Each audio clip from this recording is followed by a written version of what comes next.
Asimismo, agradezco la presencia de nuestros docentes, miembros del panel de expertos, el doctor José Luis Bautista, el doctor Gustavo Verdugués, el doctor Víctor Hugo Rojas y el doctor Oscar Paredes Fernández. Agradezco la presencia de los estudiantes de tercer semestre, de quinto semestre, de séptimo semestre y representantes del primer semestre cuyas notas son las mejores del curso. El día de hoy estamos realizando un evento con miras hacia la resolución final de la Corte Internacional de Justicia en La Haya en relación a la demanda marítima que Bolivia ha interpuesto en contra de Chile. Nuestros expositores son miembros del panel de expertos. Ellos son el magíster Williwaldo Alvarado Vázquez, que tenemos acá, que nos acompaña. Un aplauso para él, por favor. Muchos de nosotros lo conocemos, pero me voy a permitir leer unas breves líneas de su amplia hoja de vida. Él es magíster en Relaciones Internacionales y Diplomacia. Actualmente es especialista en la Dirección General de Defensa de la Procuraduría General del Estado Plurinacional. Fue profesional especializado en la Dirección Estratégica de Reivindicación Marítima, conocida como DIREMAR. Letrado y secretario general del Tribunal Constitucional del Estado Plurinacional. Ha sido cónsul agregado cultural de la Embajada de Bolivia en México. Tercer secretario y especialista administrativo del Ministerio de Relaciones Exteriores y Culto. Es coautor de varios libros en Derecho Internacional y docente de pregrado y posgrado en esta área también. Voy a permitirme leer unas breves líneas del currículum del doctor Luis Gonzalo Inarra Ceballos, quien se incorporará con nosotros. Él es maestrante en Defensa Legal del Estado y maestrante en Derecho Empresarial. Cuenta con diplomado en Gobernabilidad y Gerencia Política. Ha sido jefe de la Unidad de Defensa de Dirección Estratégica de Reivindicación Marítima DIREMAR y actualmente es consultor externo en dicha institución.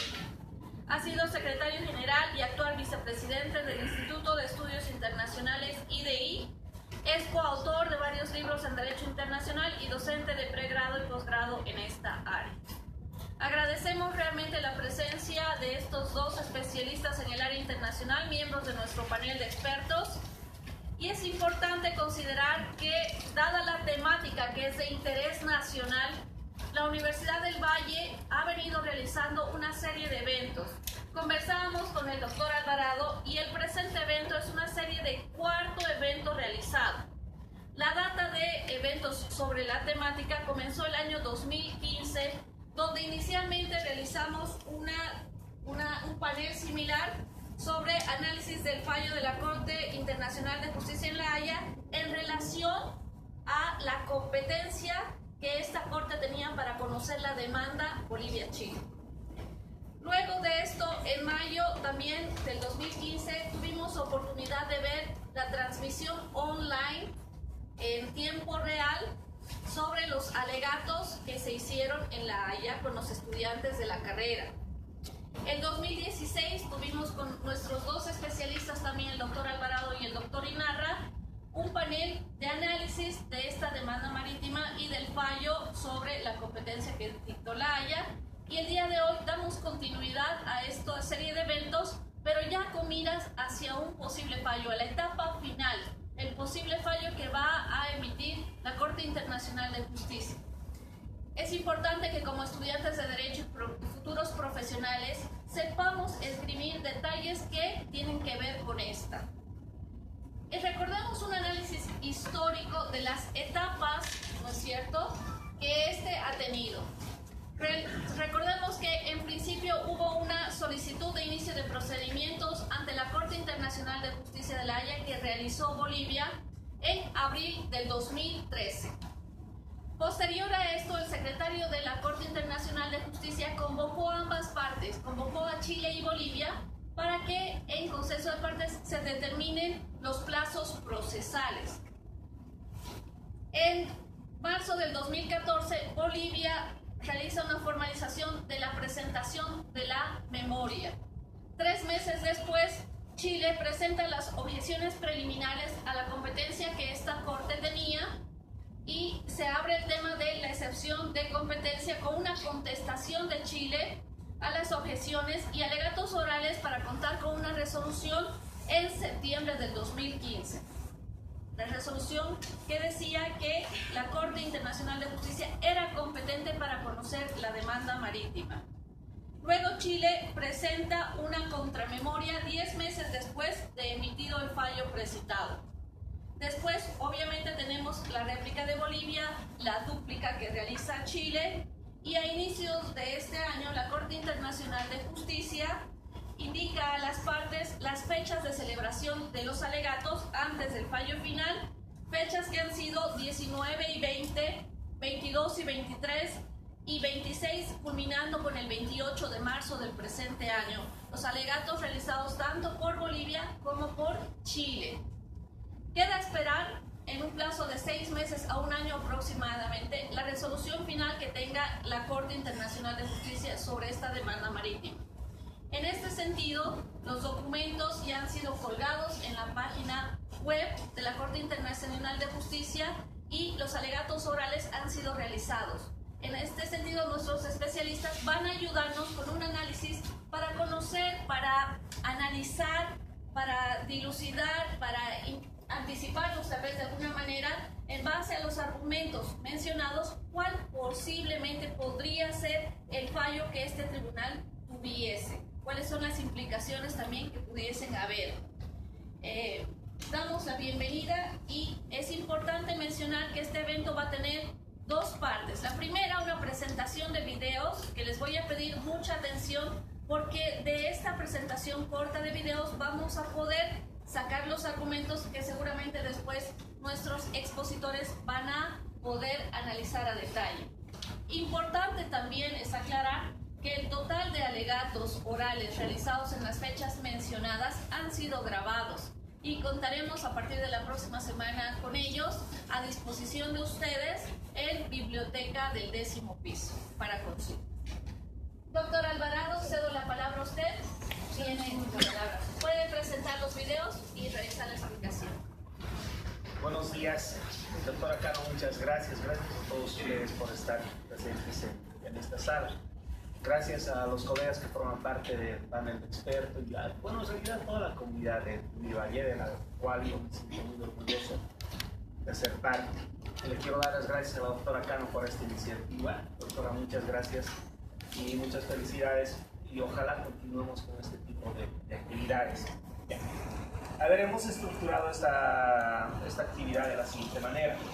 Primero vamos a pasar algunos cortos resúmenes de lo que ha significado la fase de alegatos orales. Son casi 12 o 15 horas de alegatos orales, son más. Entonces tenemos cortos de 2 o 4 minutos.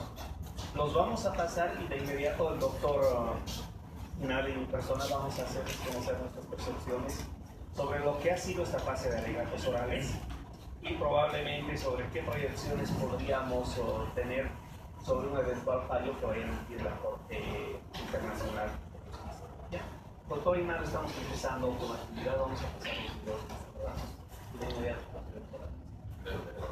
muchas gracias.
Accomplir la mise en œuvre d'analyses sémantiques et syntaxiques.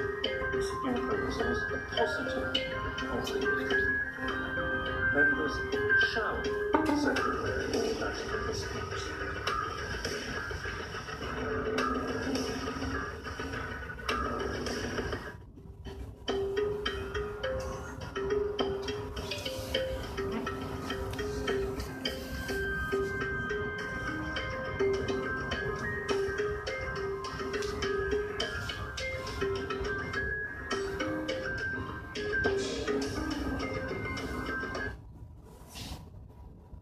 Ese es un resumen del primer día de la presentación de los alegatos por parte de Bolivia. Ahora vamos a ver la presentación.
Básicamente en los dos videos tenemos un resumen de los argumentos centrales, tanto de la argumentación de Bolivia como de la parte de Chile. Y luego tenemos estos otros dos videos de lo que ha significado. Muy buenos días. Inicia sus transmisiones. La señal. Ya la presentación de las conclusiones por parte Señor presidente, señorías, esto nos lleva al final de la causa enconada por Bolivia. Ante ustedes tienen las pruebas del comportamiento histórico tanto de Bolivia como de Chile y el reconocimiento de que entre ellos hay un litigio que debe resolverse de acuerdo con su conducta constante y compromisos a lo largo del tiempo. Han escuchado nuestros alegatos en cuanto a la importancia fundamental del derecho internacional, de la obligación de negociar para resolver esta disputa.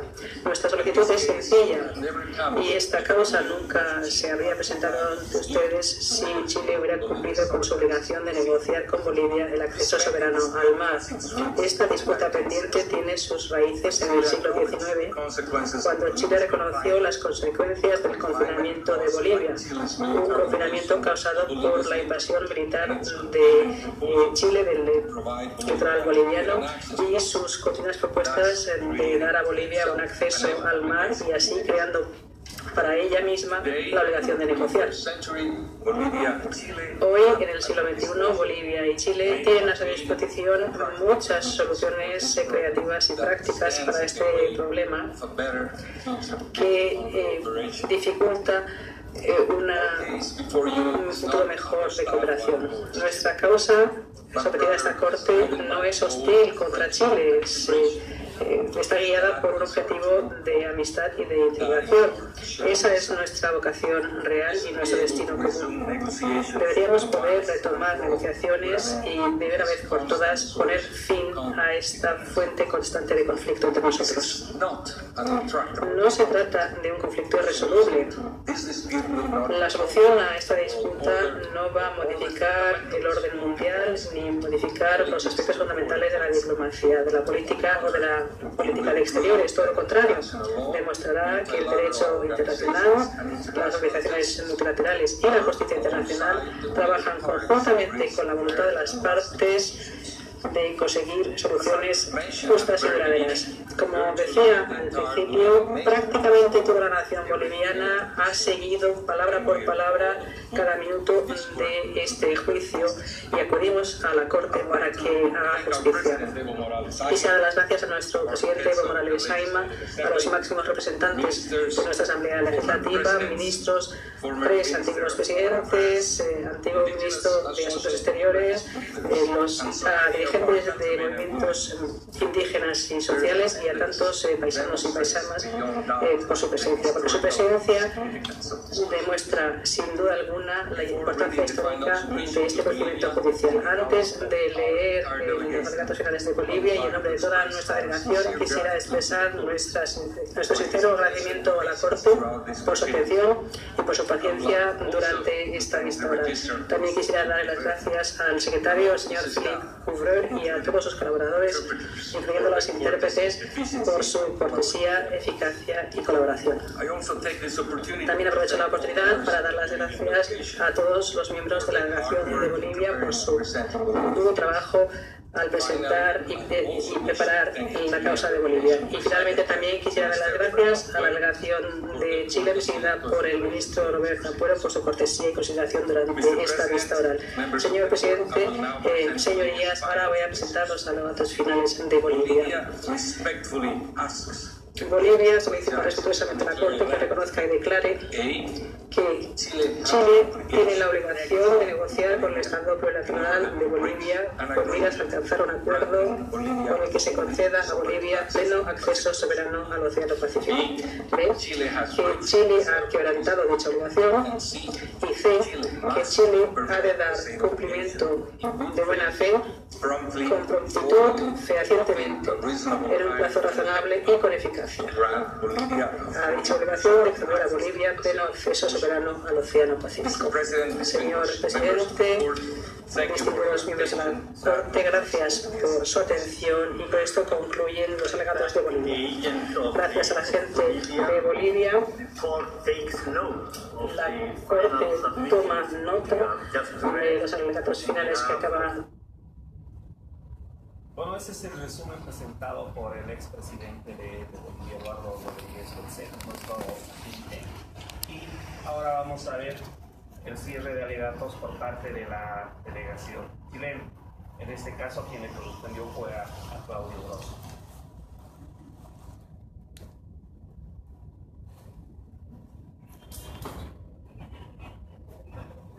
Lo que Bolivia es que tiene un derecho a territorio chileno y esto desestabilizaría el tratado de 1904.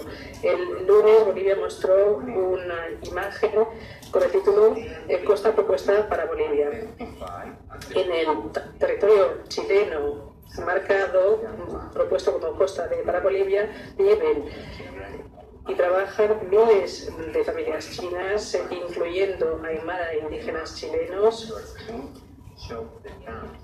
Y aquí en el mapa vemos los municipios de esa zona. Aquí no se trata de una zona fronteriza desierta, se trata de una región poblada, diversa y productiva. La demanda de Bolivia cambia constantemente y eso demuestra la debilidad de Bolivia. Bolivia continuamente ha representado erróneamente los hechos, sugiriendo que cualquier cosa que Chile haya hecho o dicho en algún momento en relación con el mar ha creado o ha confirmado una obligación de negociar acceso soberano para Bolivia.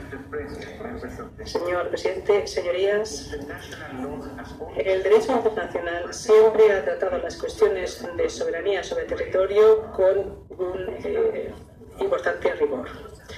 No se recurre a presunciones a la ligera y la carga para establecer obligaciones relativas a la soberanía es muy alta. Chile se encuentra perpleja y los países de las Américas también estarían desconcertados al enterarse por Bolivia de que puede que haya obligaciones que surgen de la membresía de la OEA con los que Chile no está cumpliendo. Al contrario de lo que Bolivia dice, Chile respeta el Estado de Derecho y sus obligaciones según la Carta de la OEA, la Convención Americana de Derechos Humanos y la Carta Democrática Interamericana. Chile cumple plenamente con estas obligaciones y respeta los tratados internacionales en vigor.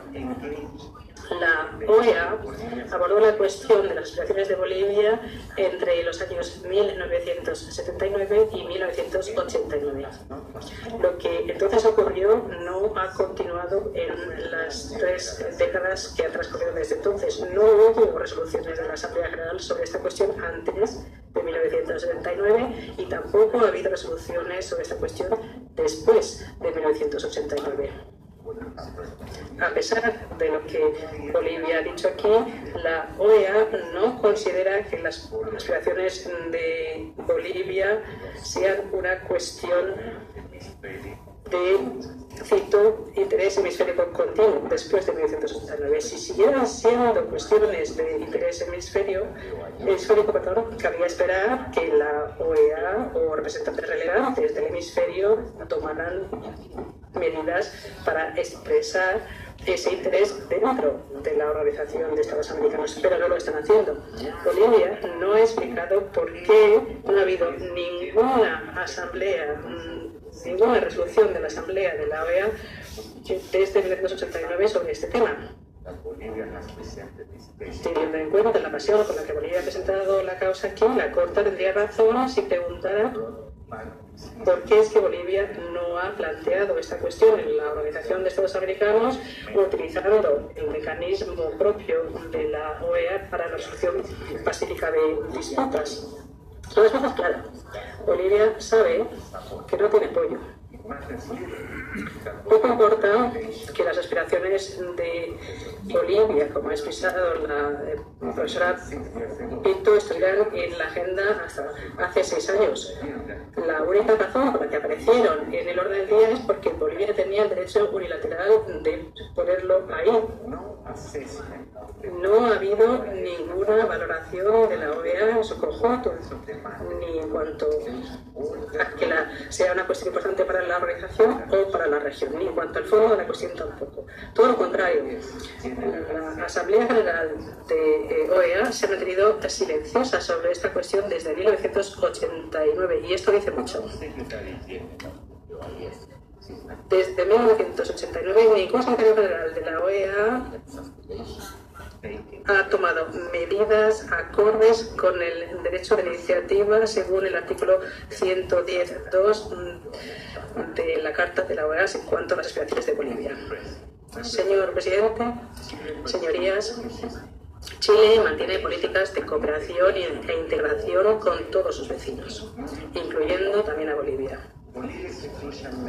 Bolivia es un vecino crucial, no solamente por su cercanía, sino también por su tamaño, por su importancia. Bolivia es un país que es 1/3 más grande que Chile continental. Es un país rico en recursos naturales y tiene acceso al Océano Pacífico a través de Chile y de Perú y acceso al Atlántico a través de aguas y puertos de sus países vecinos. En la actualidad, Bolivia tiene una de las tasas de crecimiento de Producto Interior Bruto más elevado de los países latinoamericanos. Chile desea una estrecha relación con Bolivia sobre la base del respeto recíproco y sobre la base de fomentar y proteger los intereses comunes de los pueblos de ambos estados. Sin embargo, en esa relación hay complejidades, incluyendo también cuando un país de manera falaz insiste en cuestiones externas culpando a otros y así distraer de la atención de faltas en la responsabilidad democrática interna y sus instituciones. A pesar de nuestras diferencias y a pesar de que Bolivia repetidamente ha roto las relaciones diplomáticas cuando no estaba satisfecha con la relación bilateral, a pesar de eso Chile y Bolivia siguen cooperando, incluso sin relaciones diplomáticas formales, incluyendo cuestiones relativas a la enseñanza, el comercio, la migración y la aplicación de la ley. En 1993, nuestros ejemplos, por ejemplo, los países, por ejemplo, firmaron un acuerdo de complementación económica con el objetivo de reforzar nuestras relaciones económicas y el comercio. Este acuerdo creó beneficios no recíprocos para Bolivia. Tenía acceso sin aranceles para la mayor parte de las mercancías de Bolivia a los mercados chilenos, mientras que mantenía los derechos aduaneros para los bienes chilenos exportados hacia Bolivia. Bolivia ha dicho que Chile tiene la llave para el desarrollo de Bolivia. Chile no tiene la llave. Los dos estados cooperan en el marco de un tratado que tiene ya más de 100 años que otorga a Bolivia el libre tránsito al mar de manera perpetua.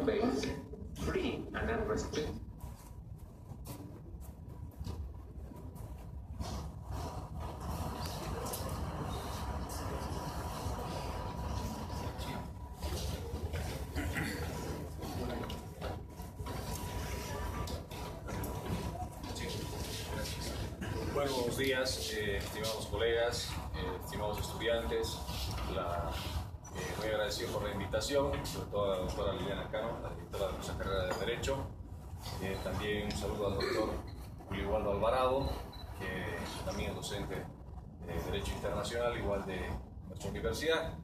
Bueno, en realidad un poco hemos ido dialogando con el doctor Waldo Alvarado para un poco explicar más o menos el escenario en que se ha venido desenvolviendo el proceso ante la Corte Internacional de Justicia y posteriormente también cómo se ha ido de alguna manera canalizando y desarrollando los alegatos orales ante este alto tribunal de las Naciones Unidas. Bueno, recordarán ustedes de que el año 2013 es cuando se inicia la demanda boliviana con la presentación de una aplicación, se llama así, para instituir procedimientos ante la Corte Internacional de Justicia, un documento de no más de 25 páginas, donde Bolivia manifiesta a la Corte que presenta su demanda y que después de ello la Corte le otorga un plazo a Bolivia y también a Chile, citando a las partes, en este caso a Chile, para que en una reunión con el secretario de la Corte se observen los plazos para el inicio del proceso y del procedimiento, estableciendo un plazo de un año aproximadamente para que Bolivia presente la memoria, para que Chile conteste después de ese año con otro año más de plazo con una contramemoria. Bolivia presenta la memoria del año 2014 hasta febrero del 2014 y Chile hace uso de su derecho de presentar una objeción a la competencia de este tribunal. Según el artículo 79 del reglamento de la Corte, se establece un plazo de 3 meses después de presentada la memoria para que la parte demandada haga uso de este derecho de objetar la competencia. Y Chile hizo uso de este derecho, objetó la competencia del tribunal, indicando de que el tribunal no tiene la jurisdicción y la competencia para conocer del debido proceso, en función a que el Pacto de Bogotá establecía en su artículo 6 de que todos aquellos asuntos que ya habían sido resueltos por tratados o por sentencias internacionales ya no debían ser de alguna manera canalizados por los procedimientos que establece el Pacto de Bogotá, y uno de esos procedimientos es el juicio ante la Corte Internacional de Justicia. El argumento de Chile era de que el Tratado de 1904 ya había resuelto todos los asuntos con Bolivia, incluidos los de soberanía territorial y precisamente el acceso de Bolivia hacia el Océano Pacífico vía el libre tránsito. Esto obviamente ha dado lugar a que se aperture, digamos, una etapa preliminar dentro del proceso, y esa etapa preliminar tenía también dos fases, la fase escrita y la fase oral. En la fase escrita, Chile presentó dicho documento, que es la objeción preliminar, y Bolivia ha presentado su respuesta unos meses después para luego dar cabida a que se aperture la fase oral dentro del proceso preliminar. En la fase oral se ha desarrollado el año 2015, este año 2015, en el cual hemos observado también audiencias orales en las que las partes presentaron sus razones, sus posiciones, y al final esto se resolvió con una sentencia preliminar el mismo año, en septiembre del 2015. Como sabemos, la sentencia preliminar estableció la competencia plena de la Corte Internacional de Justicia para conocer y resolver el caso planteado por Bolivia, desconociendo que el Tratado de 1904 ya había resuelto todo el asunto o la controversia que Bolivia planteaba ante la Corte Internacional de Justicia. Y como observamos, el agente Eduardo Rodríguez Belcé explicaba que la controversia tiene tres objetos, o el objeto principal es de saber si Chile tiene o no la obligación de negociar un acceso soberano al Océano Pacífico. Posteriormente, si dicha obligación ha sido cumplida o no por parte del vecino país, y por último, si no ha sido cumplida, la Corte debe ordenar el deber de su cumplimiento.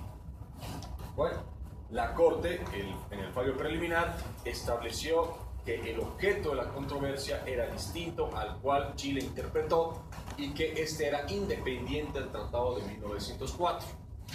La obligación de negociar el acceso soberano al Océano Pacífico no ha sido resuelta por el Tratado de 1904, como Chile pretendió hacer ver a la Corte, y que por lo tanto es un asunto pendiente, dando cabida a que continúe el proceso de fondo, y en el proceso de fondo Chile, posteriormente a la sentencia preliminar, presentó su contramemoria. La contramemoria dio lugar a que Chile responda a todos los alegatos y argumentos de Bolivia. Posteriormente, las partes solicitaron el derecho a réplica y dúplica. Bolivia presentó su réplica, Chile presentó su dúplica a la réplica boliviana, y con ello termina la fase escrita. La fase oral comienza en marzo de este año, hace unas 2 semanas aproximadamente, el 19 de marzo para ser precisos, con la defensa de Bolivia, con la presentación de Bolivia de sus alegatos, que fueron en 2 días. Posteriormente Chile respondió también con los alegatos la anterior semana,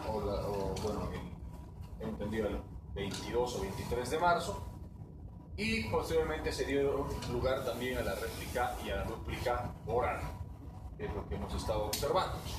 Esto dentro de la etapa del desarrollo del mismo proceso. Ya una vez terminadas los alegatos, se abre la etapa de deliberación por parte de los jueces, que tiene también un procedimiento específico que va a concluir con la sentencia definitiva o final, seguramente hasta finales de este año, máximo por inicios del siguiente año. Esto es, digamos, para contextualizar cómo se ha venido desarrollando el proceso de juicio ante la Corte Internacional de Justicia. Bueno, ahora vamos a dar lugar a exponer los principales argumentos. En este caso, como hemos conversado con el doctor Alvarado, voy a explicar los principales argumentos de Bolivia, y el doctor Alvarado las contestaciones o alegaciones o refutaciones de parte de Chile a estos argumentos que yacen al fondo del proceso. Continuamos entonces. Bien, a ver, como hemos podido observar, los primeros alegatos orales que se han dado, de alguna manera, responden ya a una continuidad, podría decirse, de los alegatos escritos que ya ha presentado Bolivia desde la memoria, ¿no? Incluso en la etapa preliminar y también en la réplica, contestando a la contramemoria chilena. Los argumentos más importantes de Bolivia tienen que ver con una base o una apoyatura, podría decirse así, en la historia de las relaciones, de las negociaciones entre los dos países. Todo el recuento que se hizo, incluso desde el primer día de los alegatos, a todas estas etapas de negociación, son la base así como se ha precisado en la memoria boliviana, la cual documentos escritos que ya están en la página web de la Corte, a los cuales ustedes pueden acceder ingresando a la página web ya de manera libre, documentos que están en inglés y en francés porque son los idiomas oficiales de la Corte Internacional de Justicia. Se observa de que Bolivia ha indicado en su memoria que la actual controversia es precisa y es específica entre dos estados.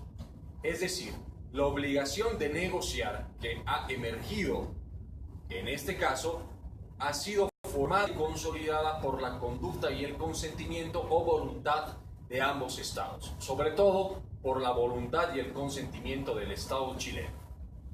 Entonces, no es una obligación general en la cual todos los estados del mundo de alguna manera tengan que negociar si tienen al lado un país vecino que no tiene acceso soberano al Océano Pacífico, que estos países con costa tengan que sentirse obligados a negociar dicho acceso soberano al mar. En este caso, esta obligación es precisa, que ha emergido de diferentes documentos. Cuando hablo de documentos me refiero a acuerdos bilaterales y a actos unilaterales de los estados. Bien, para el derecho internacional, para quienes ya han podido vencer la materia, sabrán que dentro del Estatuto de la Corte Internacional de Justicia, el artículo 38, establece las fuentes del derecho internacional, pero que posteriormente estas fuentes han sido ampliadas en el devenir de varios otros casos que ha resuelto la Corte en torno, por ejemplo, a los actos unilaterales, al estoppel, que precisamente no es necesariamente una fuente del derecho internacional, pero podría decirse si es un instituto del derecho internacional digno de tomar en cuenta. Dentro de los actos unilaterales, la Corte ha identificado que las promesas que realiza un Estado a favor de otro constituyen una fuente de obligación para quien realiza la promesa. El acto unilateral, necesariamente, es unilateral cuando concurren una serie de requisitos a los que posteriormente me voy a referir y que también nuestros abogados, por ejemplo, Payán Macabán y Ramiro Brotons, hacían alusión en la primera ronda de alegatos. Bien, estos actos unilaterales, en los cuales Bolivia está demandando, constituyen en los hechos una serie de declaraciones de expresidentes y ex cancilleres chilenos, los cuales, además, incluso plenipotenciarios chilenos, habrían prometido o han prometido a Bolivia entrar en francas negociaciones para dialogar sobre el acceso soberano al Océano Pacífico. Hacían referencia a varias etapas históricas a las cuales me voy a referir en resumen, por ejemplo, al acta protocolizada de 1920, que ya se constituiría en un acuerdo bilateral, a los actos u ofrecimientos de la Comisión Chilena ante la Liga de las Naciones del año 1920-21, sobre todo las del señor Agustín Edwards, quien ha prometido a Bolivia concertar negociaciones para tratar el tema del acceso soberano al Océano Pacífico. Posteriormente, las del ex canciller chileno Luis Izquierdo del año 1923, quien ha prometido a nuestro embajador Ricardo Jaimes Freire a ingresar en estas negociaciones. El mismo presidente Alessandri, chileno en ese entonces, también habría indicado, como hacía observación Ramiro Brotons, que lo que en realidad él había prometido es como si estuviera escrito ya, es decir, que no había necesidad de escribirlo, sino que era una promesa del Estado. Por lo tanto, se constituye un acto unilateral de promesa que Chile debe cumplir. Digamos, hasta ahí el memorándum mate de 1926, donde Chile acepta la posibilidad de estudiar el hecho de que Bolivia pueda adquirir Tacna y Arica, que estaba en disputa aún en esas fechas entre Chile y Perú. Esto a propuesta del gobierno de los Estados Unidos y la mediación del señor Frank Kellogg. Posteriormente encontramos en los años 50 unas gestiones del ex embajador boliviano Alberto Ostria Gutiérrez, quien ha conseguido un intercambio de notas en el cual en junio del año 1950 Bolivia ofrece entrar en negociaciones sobre el acceso soberano al Océano Pacífico y Chile acepta el 20 de junio de ese año con otra nota, consolidándose así un acuerdo entre partes para negociar. acuerdo que no ha sido cumplido porque obviamente hubo problemas y tropezones, digamos, con esa negociación, que creo al momento no vienen al caso de entrar en tanto detalle, pero posteriormente van a ser de alguna manera reactivados en la negociación más importante que hubo entre los dos países, que es la negociación de Charaña, donde el año 1975 se suscribe la declaración conjunta que, en palabras de Antonio Remiro Broton, se constituye un tratado internacional donde Chile se compromete a negociar con Bolivia y a dar todos los esfuerzos posibles para dar una solución al enclaustramiento boliviano. Eso es lo que dice la declaración conjunta de Charaña, firmado entre los dos presidentes, Pinochet de Chile y Banzer de Bolivia. Esto dio lugar a que el mismo año hay un intercambio también de notas en diciembre de ese año, donde Chile ofrece a Bolivia un corredor al norte de Arica, que ahora lamentablemente Chile ha mostrado como que habría algún problema si ahora se concreta dicho corredor, que habría una crisis humanitaria o algo por el estilo, que hay mucha población viviendo en el lugar y que se afectarían sus derechos. Bueno, creo que en mi criterio es una barrera que pone Chile infructífera, porque en realidad no trata de eso el actual litigio ante la Corte Internacional de Justicia. Pero bueno, tal vez sí las consecuencias de lo que vaya a establecer la Corte en la sentencia final. Ese año Bolivia acepta entrar en esas negociaciones o acepta la fórmula del corredor al norte de Arica, pero no acepta del todo, lo dice, acepta en términos generales, ¿no?, un intercambio territorial y la desmilitarización del corredor, y al mismo tiempo la cesión de las aguas del río Lauca, ¿no?, que eran las tres condiciones que Chile ponía para concretar la cesión del corredor. Estas dos últimas concesiones, bueno, la última fue aceptada plenamente por Bolivia, es decir, Bolivia estaba de acuerdo en cederle las aguas definitivamente del Lauca a favor de Chile, pero no estaba del todo de acuerdo con la desmilitarización del corredor y, peor aún, con el canje territorial que establecía una compensación territorial de acuerdo a la cantidad de tierra y mar que nos otorgase Chile. Debíamos otorgarle la misma proporción de tierra nosotros a ese país. Bueno, ese fue un gran problema que de alguna manera desencadenó en el fracaso de las negociaciones, fracaso del cual Chile nos de alguna manera responsabiliza, porque Bolivia en los hechos fue quien se retiró de la negociación, cuando incluso ya el Perú dio su fórmula, dio, digamos, su planteamiento en relación al problema, e incluso ya hubo representantes chilenos, un representante chileno y uno peruano, para continuar en la negociación, y Bolivia no otorgó, no dio, digamos, plenos poderes a un representante para continuar con la negociación, y es más, Bolivia se retiró de la negociación, lo cual para Chile constituye ya que, si en el caso de que hubiese una obligación de negociar de Chile, Chile ya la habría cumplido en Charaña, y como Bolivia fue quien se retiró, Chile ya no tiene ninguna obligación más de negociar.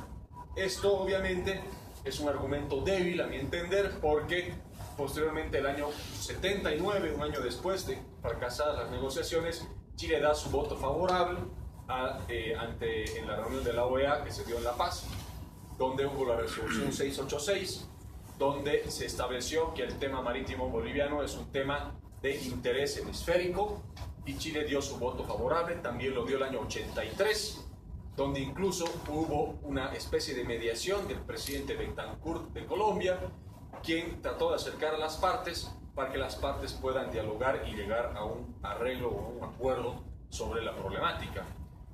Esto también constituye, digámoslo así, una continuidad en la voluntad de Chile, que dio su consentimiento de seguir conversando el tema después de la negociación de Charaña, que llegó también a la negociación del enfoque fresco, el año 87, donde los cancilleres Pedregal de Bolivia y del Valle de Chile negociaron de alguna manera, podría decirse, un diálogo en Montevideo, donde Bolivia ofreció la misma fórmula de Charaña, además de las alternativas de 3 enclaves en territorio chileno, para que de alguna manera no tengamos que contarnos con el problema del visto bueno previo del Perú.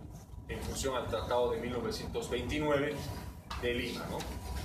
Bueno, esto es, digamos, el grueso de las negociaciones, un resumen del grueso de las negociaciones entre los dos países, las cuales no terminaron en el año 87, sino que incluso en 2000 hubo acercamientos donde se acordó dialogar sobre los temas, todos los temas sin exclusiones entre las partes, y ya la negociación tal vez más conocida por ustedes, la de la agenda de los 13 puntos, donde en el punto 6º se incorporó el tema marítimo, donde las partes continuaron negociando, pero que lamentablemente Bolivia se cansó de esperar de que haya una propuesta seria y formal, como exigía el presidente Morales el año 2010-2011, donde en el 2010 ya Chile dejó de convocar a reuniones a la mesa de negociaciones del mecanismo de consultas políticas entre las dos partes, y ya el 2011, recordarán ustedes, el presidente Morales, en el Día del Mar, el 23 de marzo, indica de que en un discurso oficial se va a estudiar la alternativa de plantear el caso ante un tribunal internacional. Después viene ya la creación de la DIREMAR y viene ya también ya la elaboración de la actual demanda ante la Corte Internacional de Justicia.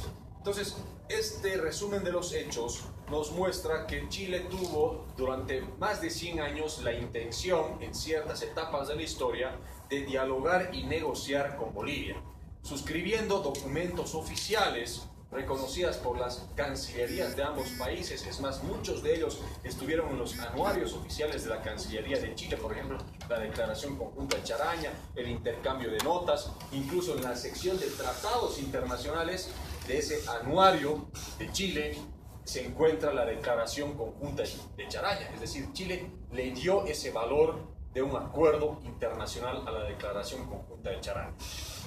Bueno, creo que este es, digamos, una gran barrera que Chile no ha podido, en mi criterio, refutar del todo para descartar la existencia de la negociación, de la obligación de negociar el acceso soberano al Océano Pacífico. Pero podríamos encontrar, digamos, que entre los actos unilaterales de promesa, donde cancilleres y ex respuesta de Bolivia y el acuerdo de Bolivia, entonces se constituirían en acuerdos internacionales. Y esto obviamente es mejor para Bolivia porque ya en definitiva se convertirían en convenciones internacionales en las cuales la Corte debe reconocer dicha calidad o valor de esos actos de Estado. Bueno, esto, digámoslo así, un poco para entrar ya a lo que se debatía estos días, ¿no? Vamos a ver que los principales argumentos de Bolivia es de que ¿por qué existe la obligación de negociar? Además de los argumentos que he utilizado, ya existen en detalle en esos compromisos términos en los cuales se usa la palabra acuerdo, se usa la palabra resuelve o resuelven las partes, ¿no? Incluso se utilizan los términos estar dispuestos. ¿Y qué significa estar dispuestos? Es que el Estado dé su consentimiento. No olvidemos que el derecho internacional sobre todo se basa en el consentimiento y la voluntad de los Estados en obligarse, lo cual no ha sido, de alguna manera, sí ha sido refutado por Chile, pero creo que no ha sido del todo comprendido por Chile, de que al indicar en una de las aseveraciones de sus abogados, de que si todas las negociaciones y toda la diplomacia fuera fuente de obligaciones, se terminaría la diplomacia. Es decir, si la Corte le daría la razón a Bolivia, estaría diciendo de que sería el fin de la diplomacia, porque ningún Estado se animaría a dialogar y a entrar en negociaciones si estas ya directamente se convierten en fuentes de obligaciones. Pues para eso, como bien han respondido nuestros abogados, Chile debió haber tenido el cuidado suficiente para no usar ciertos términos en los documentos que ha acordado con Bolivia o en los cuales ha prometido a Bolivia, no usar ciertos términos que de alguna manera observen que existe la obligación de negociar. Términos como acordamos o acordar, o los términos estar dispuesto, o los términos Chile consciente, u otros que se usan en diferentes documentos de las negociaciones entre las dos partes. Entonces, esto es algo muy importante, porque como bien decía uno de nuestros abogados, el lenguaje diplomático y el lenguaje jurídico no se dan la espalda, sino que más bien el inicio del lenguaje jurídico en materia internacional está en el lenguaje diplomático. Y si el lenguaje diplomático de alguna manera prefiere entrar en un lenguaje jurídico, pues mucho hacen los términos en los cuales las partes acuerdan, ¿no? Dialogar. Bueno, esto hasta ahí, ¿no? Bueno, quisiera escuchar las alegaciones de la parte chilena para luego también escuchar las respuestas que Bolivia ha dado a Chile. Gracias. Gracias, doctor.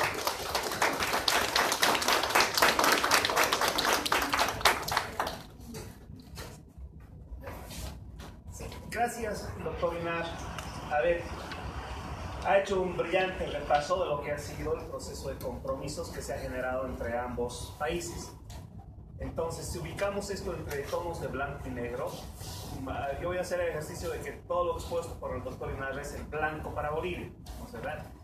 Chile de un momento a otro ve frente a sus narices una demanda planteada por un vecino con el que ha estado negociando durante más de 100 años, con un objeto único: otorgarle una salida soberana al Océano Pacífico, al margen y separada del Tratado de 1904.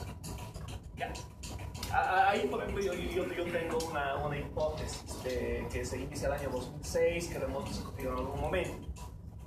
Ante la inminencia de la posesión de Evo Morales como jefe de Estado, ya había ganado las elecciones en diciembre del 2018 y lo único que faltaba era su investidura como jefe de Estado. Yo tengo la impresión de que Chile prevé un escenario conflictivo en el mediano o en el largo plazo con Bolivia. Y por primera vez, una presidente saliente y un presidente electo vienen a la posesión de este nuevo jefe de Estado.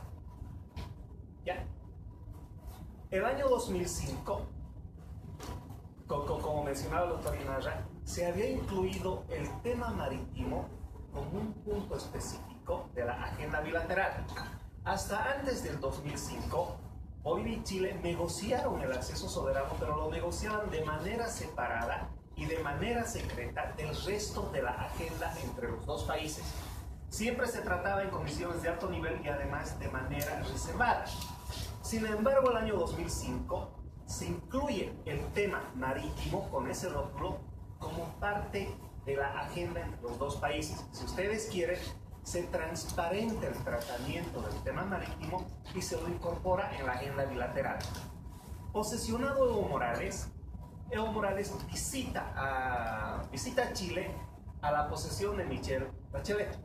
También desde la ruptura de relaciones diplomáticas con Chile, era la primera vez que un presidente boliviano asistía a la posesión de un jefe de Estado en Chile.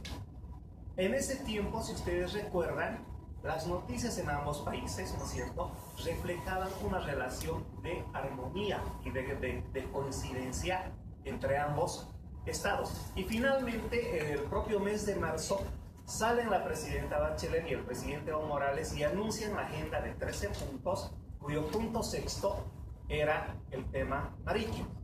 Esta agenda de 13 puntos tiene temas específicos como el libre tránsito, derechos aduaneros, circulación en frontera y libre circulación de personas, que son propios del Tratado de 1904 y sus protocolos complementarios.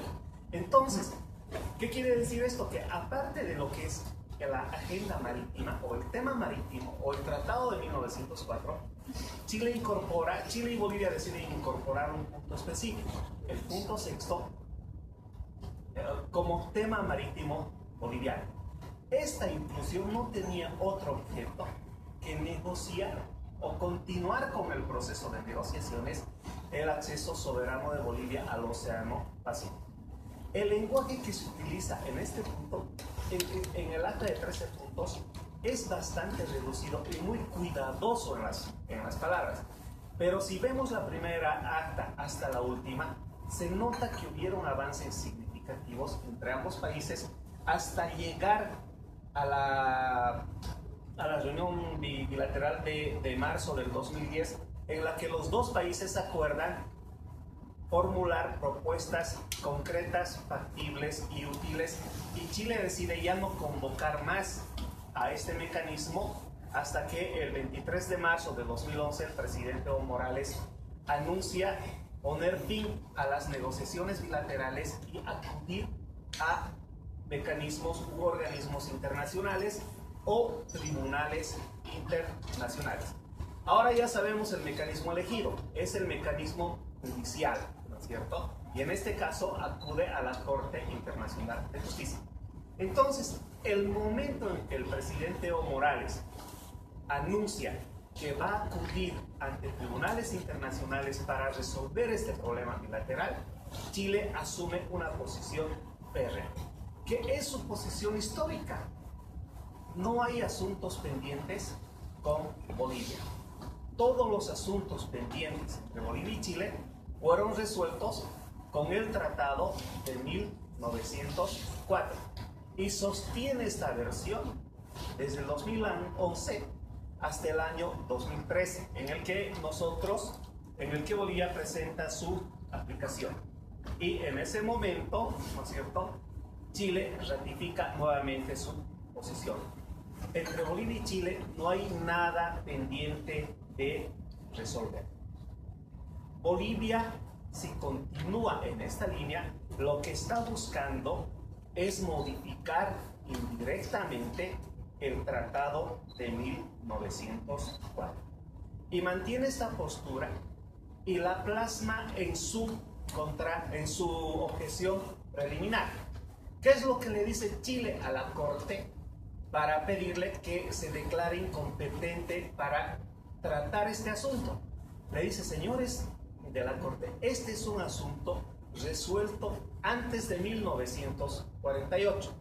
Y lo que Bolivia está buscando con esta demanda es modificar indirectamente el Tratado de 1904, que ha puesto fin a todos los problemas pendientes entre ambos países, pero además es una amenaza para todos los tratados de límites. Puede provocar una especie de caos en el sistema universal. Y si la Corte da curso a este procedimiento, ningún tratado de límites sería estable. ¿Ya? Esa es la estrategia de Chile. ¿Cómo se resuelve? Ya lo vimos. La Corte se declara plenamente competente, delimita el objeto de la controversia y además establece que esta era una demanda distinta y separada al Tratado de 1904. Esto obliga una primera mutación en la argumentación chilena, porque la Corte, a tiempo de delimitar la controversia, establece que este proceso se trata de establecer si Chile se obligó, si Chile incumplió las obligaciones y si Chile tiene la obligación de cumplir. Y añade: así existiera la obligación, esta Corte jamás podría determinar o predeterminar un resultado. Entonces Chile se basa en esta última afirmación de la Corte y dice: nada de lo que resuelva la Corte puede obligarle a Chile a ceder territorio ni mar a ningún país. Entonces, de la estrategia de que no hay asuntos pendientes con Bolivia, Chile muta a sí hay asuntos pendientes, ¿no es cierto? Pero así la Corte determine que Chile tiene una obligación, jamás la Corte le puede obligar a Chile a ceder ni mar ni soberanía. Y desde el 2015 hasta antes de que empiecen los alegatos orales, el argumento constante de Chile es: la Corte no nos puede obligar a ceder soberanía a ningún país. ¿No es verdad? Entonces, en cuanto se inician los alegatos orales que acabamos de ver, Chile ya tenía el libreto predefinido. ¿No es verdad? La Corte no me puede obligar a ceder soberanía. Pero ¿cuál es la estrategia ante la solidez de la argumentación boliviana? ¿No es cierto? Y en mi opinión, lo que hace Chile es desconocer las fuentes mismas del derecho internacional. ¿Por qué razón? Porque Chile intenta separar lo que es la acción diplomática de lo que es la obligación jurídica emergente. ¿No será? ¿Qué quiere decir esto? Para celebrar un tratado internacional hay una etapa previa. Y esta etapa previa es precisamente la acción desplegada por los agentes diplomáticos de los estados. ¿Qué les estoy diciendo? Que no puede existir un tratado internacional sin que los agentes o los representantes diplomáticos de cada estado lleven adelante todo un proceso de negociación, que esa actividad diplomática que va a terminar al final con la suscripción de un tratado. ¿Qué quiere decir esto? En términos de procedimiento legislativo, si ustedes quieren, permítanme esa comparación, ¿no es cierto? Existen etapas desde la iniciativa legislativa. Son diferentes etapas que se van a plasmar con la emisión de una ley. Un tratado se celebra de manera similar. ¿Qué quiere decir eso? Primero, las partes manifiestan su voluntad de entablar negociaciones. Segundo, designan a sus emisarios. Los emisarios negocian lo que va a ser el texto del acuerdo y una vez adoptado un texto, ¿no es cierto?, este es puesto a consideración de sus autoridades y en el caso de nuestro país, por ejemplo, se ve la probabilidad de un referéndum, inclusive cuando vamos a asumir determinado tipo de obligaciones internacionales. Todas estas etapas son la parte de la construcción de un acuerdo bilateral o multilateral según el escenario en el que se negocia. Entonces, algo que en mi opinión Chile no ha podido ni va a poder rebatir en estos alegatos orales ni en los escritos presentados por los países es, uno, que durante más de 130 años Chile se ha sentado en una mesa de negociaciones con Bolivia con un único objeto. ¿Cuál era ese objeto? Negociar con Bolivia un acceso soberano al Océano Pacífico de manera distinta y separada del régimen político establecido por el Tratado de 1904. ¿Cuál ha sido el objetivo chileno? Pues restarle valor a cada uno de estos episodios de negociación con Bolivia, con un argumento principal, decir que como todas estas etapas, todos estos acercamientos, todas estas negociaciones jamás llegaron a un acuerdo definitivo que establezca obligaciones para ambas partes. Y tienen un eje de discusión. Cuando se realizaban los alegatos orales el año 2015, dos jueces hicieron dos preguntas fundamentales para esta demanda. Una, ¿qué entendían ambos países por acceso soberano? ¿Qué entiende Chile por acceso soberano? Chile entiende por acceso soberano cesión territorial. Y por tanto, si acceso soberano significa cesión territorial, lo que Bolivia está pidiendo es cesiones de territorio chileno, que según interpretación chilena del fallo del 2015, la Corte jamás puede obligarles a realizar.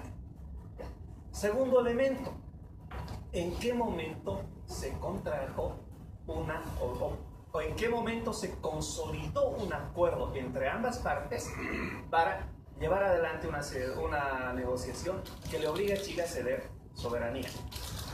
Bolivia ha sido claro, el doctor Linares ha sido claro, es un continuo, ¿no es cierto?, en las diferentes etapas en las que ambos países se han encontrado. Para Chile, cada una de esas etapas ha culminado, ya sea con la suspensión de negociaciones, con el cierre de las negociaciones o con la ruptura de relaciones diplomáticas por parte de Bolivia. ¿Ya? Entonces, como cada una es una etapa separada y distinta de las anteriores, en ninguna de ellas se habría generado una verdadera obligación para Chile de negociar un acceso soberano en favor de nuestro país.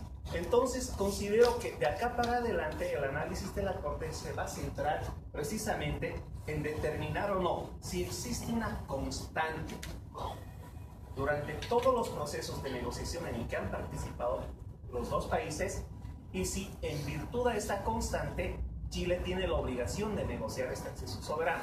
O la otra, la de Chile, que cada una es una etapa separada que ha concluido y que ninguna de estas ha generado obligación de negociar o de terminar una negociación en favor de Bolivia.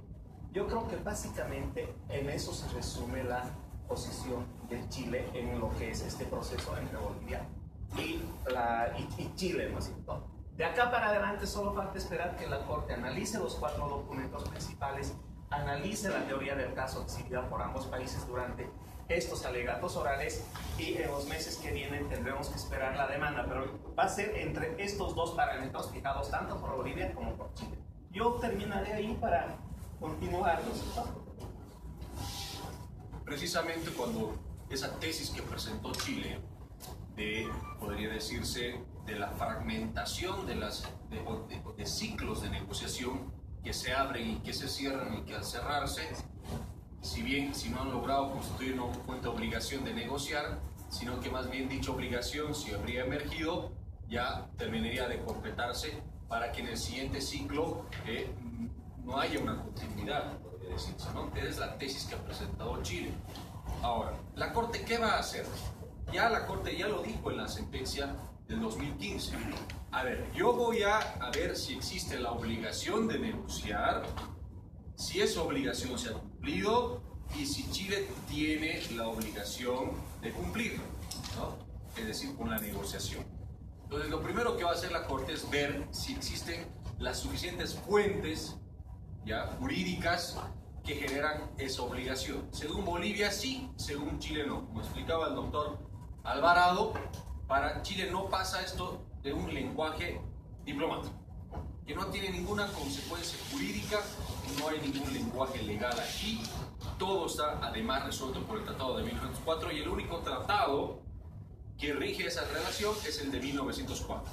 Los otros no constituyen ni tratados ni actos unilaterales que hagan emerger una obligación, son simples declaraciones donde Chile ha mostrado una buena fe de querer escuchar a Bolivia.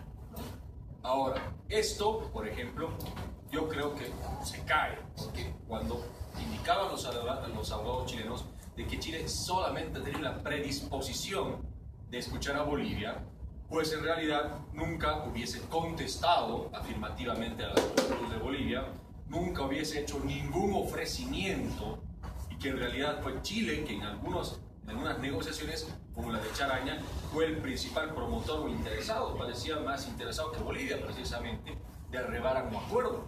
Entonces, Chile ofrece incluso una fórmula ya del acceso soberano al Océano Pacífico, que es el corredor al norte de Arica. Entonces, por ejemplo, ahí Chile se observa que la conducta de Chile más bien ha sido activa en lugar de ser una conducta pasiva, porque pareciera, como presentan los abogados chilenos, como presentaron, que la conducta chilena era pasiva, de escuchar a Bolivia y que Bolivia le diga, dame esto por favor, o te planteo esta otra cosa, y que Chile solamente ha escuchado y nunca ha respondido, nunca ha estado de acuerdo con Bolivia. En realidad, esta también es una historia muy parcializada de lo que Chile quiere que entiendan los jueces. Por un lado, si Bolivia llega a demostrar que por lo menos en uno de esos documentos que ha presentado o una de esas declaraciones unilaterales tiene un valor jurídico, es ya suficiente para Bolivia. Ahora, esa sería una parte de lo que está en disputa ya ganada, lo cual no significa que eso continúe así. El segundo punto es si Chile en realidad debe cumplir esa obligación, ¿no? Pues, o si Chile ya ha cumplido, esa obligación. Según Chile, ha indicado Chile que aunque exista esa obligación, Chile ya la habría cumplido. Y que Bolivia ha sido la que generalmente ha generado los fracasos de negociación, y Chile ha negociado de buena fe, y que no es ya responsabilidad de ese país que no hayan proliferado esas negociaciones. Y por lo tanto, si ahí, aunque Bolivia haya demostrado que existe la obligación de negociar, pero Chile ha demostrado que ya la ha cumplido, todo terminaría ahí. Ahora, Bolivia ha dado razones, buenas razones a mi entender, para demostrar que esa obligación no se ha cumplido aún. Uno es que en realidad, y creo que ha sido un retroceso, siendo críticos con la posición boliviana, con lo que formulaba el año 2015 con el famoso pacto de Contraendo, que no se volvió a aludir aquí. Es decir, el pacto de Contraendo es la obligación de negociar, pero con la obligación de arribar a un acuerdo final. Y Bolivia dijo en 2015 que existía ese pacto de Contraendo, pero después no se volvió a mencionar ahora. Lo cual, para a mi entender, es un retroceso de la posición boliviana. simplemente habría la obligación de negociar, pero de buena fe y con toda la intención de llegar a un acuerdo, pero no con la obligación de llegar a un acuerdo final. Entonces, yo creo que Bolivia ha podido demostrar también de que Chile aún no ha cumplido con esa obligación. ¿Por qué? Porque hasta ahora no se ha arribado a un acuerdo. Chile ha seguido negociando después de Charaña, ha seguido escuchando a Bolivia, ha seguido participando activamente en diálogos. Ejemplo, sobre todo la de la Agenda de los 13 puntos también, ¿no? Entonces, creo que Bolivia tiene muchas posibilidades de vencer en esta etapa de la relación con Chile, ¿no? Gracias, estimados colegas.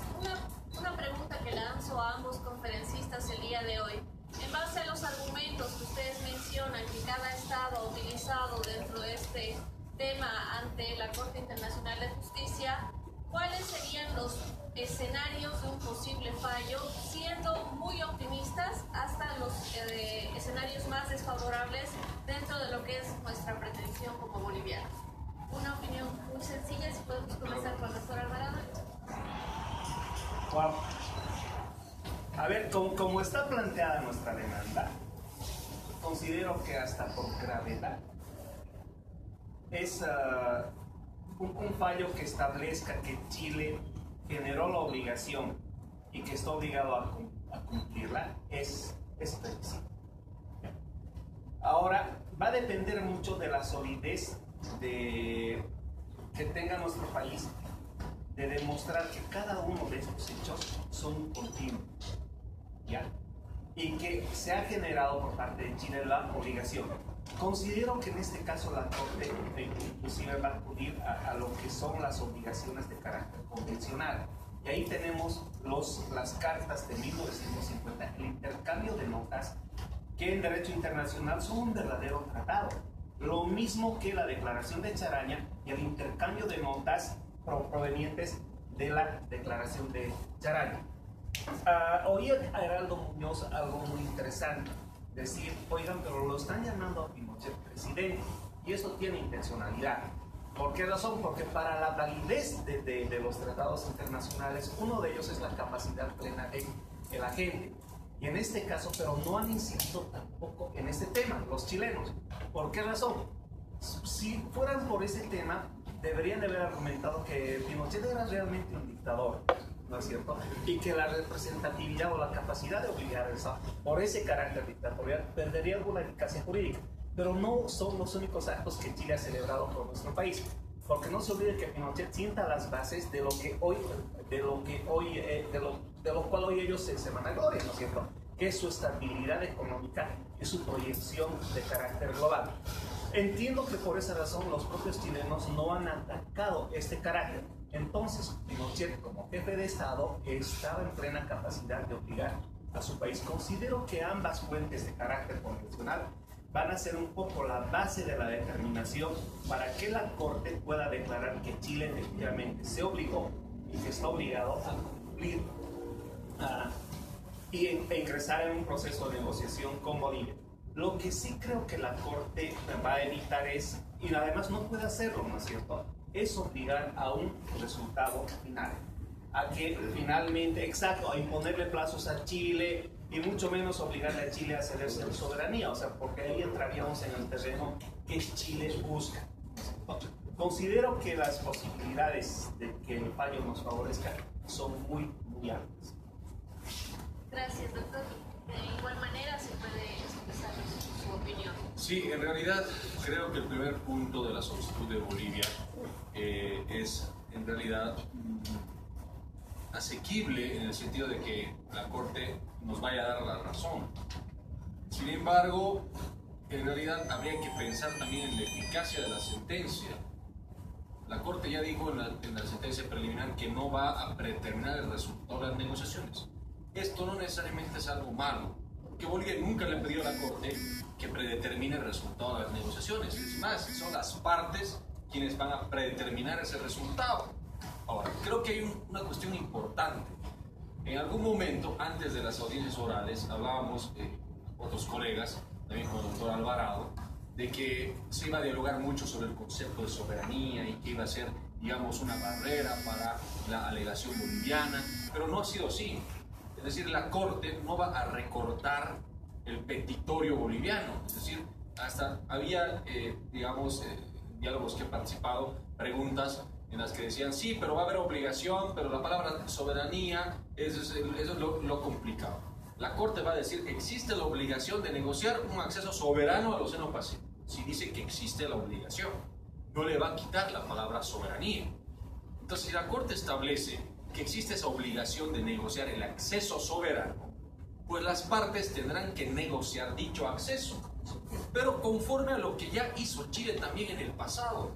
Chile ha querido presentar ante los jueces de la Corte de que esto va a ir en contra de su soberanía territorial y que la Corte va a generar un caos en los tratados de límites o en el orden mundial sobre el tema de las fronteras sin límites, un mal antecedente. Pero en realidad lo que va a hacer la Corte es, como hizo en el caso con el Perú, Chile-Perú, incluso un acuerdo tácito observó la Corte en una delimitación del territorio marítimo. Ahí sí directamente la Corte resolvió sobre territorio marítimo, que es igual a un territorio de las dos partes, y observó que había un acuerdo tácito que establecía, porque por el uso que se daba a las aguas fronterizas del mar en el Pacífico, cercanas a Arica, entre Tacna y Arica, hubo un reconocimiento de 80 millas náuticas desde el punto o del hito número 1, ¿no?, hasta toda la línea que cruza ese paralelo, 80 millas náuticas, cuando ninguna de las partes le había pedido ese acuerdo. Pero la Corte identificó que había un acuerdo tácito ahí. La Corte entonces lo que va a hacer es solamente va a observar, como hizo en el caso con el Perú, el accionar o actuar de las partes. Y si Chile comprometió en el pasado territorio, pues no veo por qué no pueda seguir negociando eso cuando ya en el pasado ya lo hizo. Y la Corte va a decir, si tú, Chile, hiciste en el pasado esto, pues continúa negociando, porque lo único que yo estoy identificando son los actos que tú has cometido, lo cual, a mi entender, genera una obligación de negociar. Simplemente, o sea, la Corte no va a generar un desorden, un caos internacional y va a generar que el Tratado de 1904 se modifique. No, directamente, al reconocer que existe la obligación de negociar, va a decir que Chile debe seguir negociando con ese objeto claro y preciso, que es el acceso soberano, y Chile va a tener que continuar negociando. Y si al final se modifica el Tratado de 1904, que eso también puede ser de alguna manera salvado, es decir, se puede ir a la figura del enclave, por ejemplo, y un enclave no consistiría en la modificación del tratado, que puede ser exacto una fórmula donde no desemboque con la modificación del tratado de 1904. O sea, hay fórmulas imaginativas, y en una negociación ya son pues las partes como usan la imaginación para resolver su problema, y la Corte pues ya no tiene nada que hacer ahí directamente, ¿no? Entonces creo que la Corte no va a tomar sí le va a tomar importancia, pero no le va a dar el peso que desean los chilenos a ese tipo de argumentos consecuencialistas. Digamos, cuál sería la consecuencia de crisis humanitaria, del caos internacional, de alteración al orden jurídico internacional, qué sé yo. Creo que no va a ser así, porque la Corte sabe muy bien que solamente va a reconocer lo que ya Chile hizo en el pasado y a lo que Chile se ha obligado en el pasado. Muchas gracias. Creo que el día de hoy se han analizado elementos que hacen a la importancia que tiene esta demanda que ha interpuesto Bolivia en contra de Chile, buscando una salida soberana al Océano Pacífico. Espero que los argumentos que se han explicado sean ilustrativos, sirvan de análisis en nuestras aulas, sirvan también de reflexión, y pues agradecemos a nuestros expositores, al doctor Willy Waldo Alvarado, al doctor Luis Inarra, por acompañarnos el día de hoy. Un aplauso